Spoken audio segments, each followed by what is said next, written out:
मालदा के सबसे प्राचीन मंदिर में हम आए हुए थे और यहाँ पर जो है हमें एक वरिष्ठ पत्रकार भी मिले जो अब प्रोफेसर हो गए हैं मालदा कॉलेज में। सर अपना नाम बता दें आप पहले। मेरा नाम पीयूष कांति शाह है। अच्छा, पीयूष कांति शाह जी हैं ये। यहाँ पर सर जो चुनावी माहौल है, कैसा माहौल देख रहे हैं आप चुनाव का? देखिए, चुनावी माहौल अभी यहाँ पर ठीक ही है।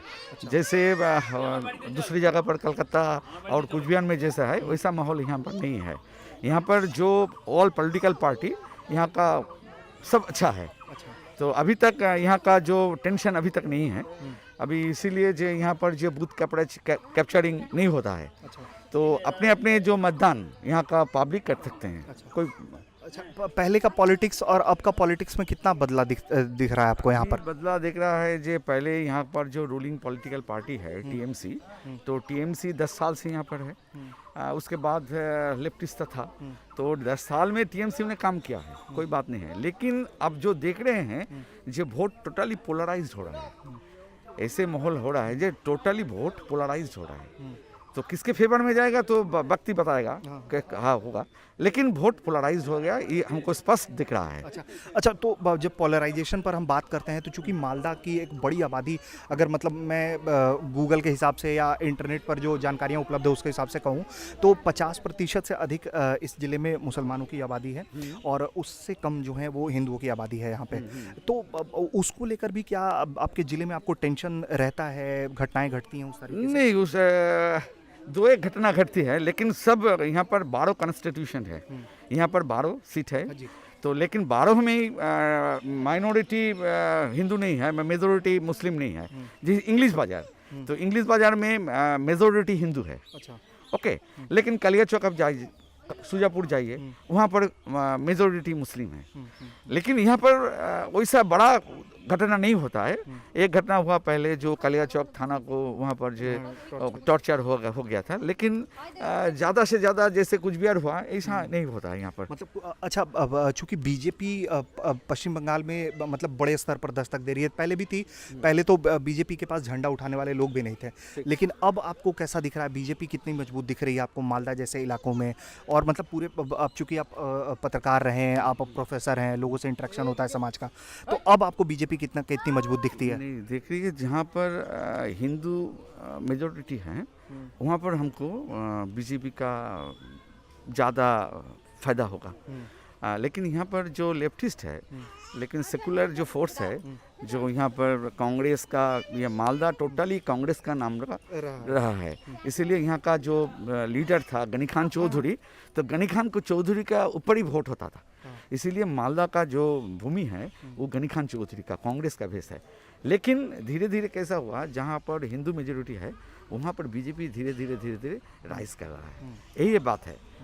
तो अच्छा, तो ये ऐसा इसलिए भी हो रहा है जैसा मुझे लगता है कि जो सरकार है ममता की, उसमें अपीजमेंट पॉलिटिक्स का आरोप लगा, कुछ जगह दिखता भी है कि अपीजमेंट हो रहा है, इस कारण से भी ये हुआ है कि लोगों का रुझान बीजेपी की तरफ अब हो चला है क्योंकि उनको कांग्रेस में भी ऑप्शन नहीं दिख रहा है? नहीं, ऐसे नहीं है। अच्छा, लेकिन देखिए, रूलिंग पॉलिटिकल पार्टी काम किया है, ये हम नहीं बता रहे हैं जो काम नहीं किया है। यहाँ का हॉस्पिटल से काम किया है, एजुकेशन भी काम किया है, काम बहुत किया है। लेकिन ऐसा माहौल हो गया जो वोट टोटली पोलराइज्ड हो गया, और पोलराइज होने का गनी खान चौधरी का भी वोट है, उसके नाम पर भी वोट होता है, लेकिन उसका नाम पर कांग्रेस और सीपीएम बा जो लेफ्टिस्ट है वो वोट मिलेगा, और जहाँ पर हिंदू मेजोरिटी है वहाँ पर बीजेपी ज़्यादा वोट पर मिलेगा। तो लेकिन तृणमूल का भी यहाँ पर वोट है, तृणमूल की वोट है जो रूलिंग पॉलिटिकल पार्टी है। लेकिन ऐसे हुआ है जो जहाँ पर मुस्लिम मेजोरिटी है तहाँ पर फाइट होगा Congress, CPM leftist versus ruling political party, वहाँ टीएमसी, वहाँ पर बीजेपी का ज़्यादा से ज़्यादा वोट नहीं है।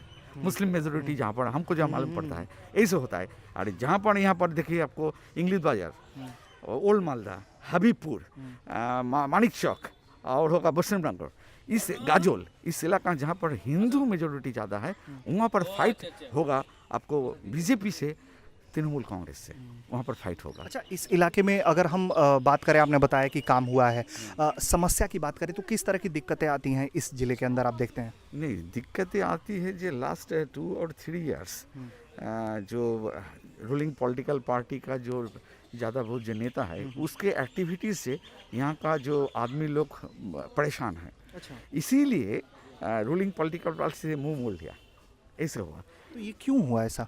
ये कैसे हुआ, जो दिस टोटली पोलराइज्ड वोट, हाँ। यही हुआ है। जे पहले तो मालदा पहले माने आज से मालूम पड़ी है 40-50 साल पहले अच्छा। यहाँ हिंदू बेस था, हिंदू महासभा था पहले। उसके बाद कांग्रेस, गणिखान चौधरी आने के बाद गणिखान चौधरी कांग्रेस हुआ, उसके बाद लेफ्टिस्ट भी था। अभी जैसे पोलराइज हुआ टोटल इंडिया, टोटल बंगाल, उसी तरह यहाँ जो हिंदू मेजोरिटी इलाका है, हिंदू मेजोरिटी इलाका का में बीजेपी ने उसको राइज हो गया। यही बात है, दूसरा कोई बात नहीं है। लेकिन रूलिंग पॉलिटिकल काम किया है, लेकिन वोट ऐसे पोलराइज्ड होने के बाद ऐसे मालूम पड़ता है। हाँ, अच्छा, एक आखिरी सवाल नेताओं को लेकर कि स्थानीय टीएमसी के नेता जनता के लिए उपलब्ध रह पाते हैं या फिर वही समस्या है जो हर जगह देखने को मिलती है कि जीत जाने के बाद फिर मुश्किल है? नहीं, यही का जो तृणमूल नेता है मिलता है। अच्छा, मिलता है। जैसे आपको यहाँ जो इंग्लिश बाजार म्यूनिसिपैलिटी है, अगर वहाँ का जो काउंसिलर है मिलता है। जो अभी वोट के बाद नहीं मिलता है, ये नहीं है। अच्छा, लेकिन वोट यही सिर्फ पोलराइज होने के बाद यही हो गया, मिलता है।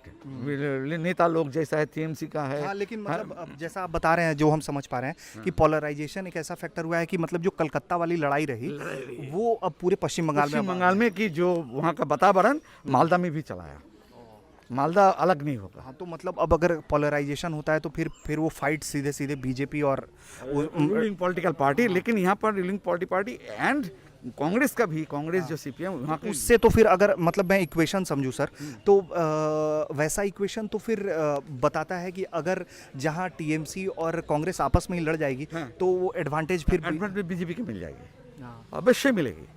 जो ट्रायंगुलर फाइट होगा तब बीजेपी को फायदा मिल जाएगी, ये मालूम है।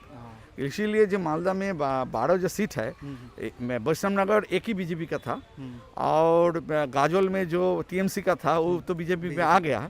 लेकिन यहाँ का 12 में एक ही सीट बीजेपी का था।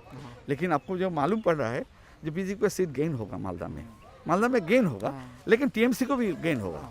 तो अभी जो ट्रायंगुलर फाइट में किसको फायदा होगा वोटिंग जब होगा तो मतलब। हाँ, लेकिन हमारी आपसे यही है कि अपील है कि ये बातचीत अगर आप सुन रहे हैं, देख रहे हैं और आप मालदा के निवासी हैं तो आपके क्षेत्र में जब वोट है तो आप वोट जरूर दीजिएगा। वोट जरूरी है और आप जिसे चाहें उसे वोट दे सकते हैं। वोट किसको देना है ये हमें बताने की आपको ज़रूरत नहीं है। बहुत बहुत शुक्रिया। Okay, thank you.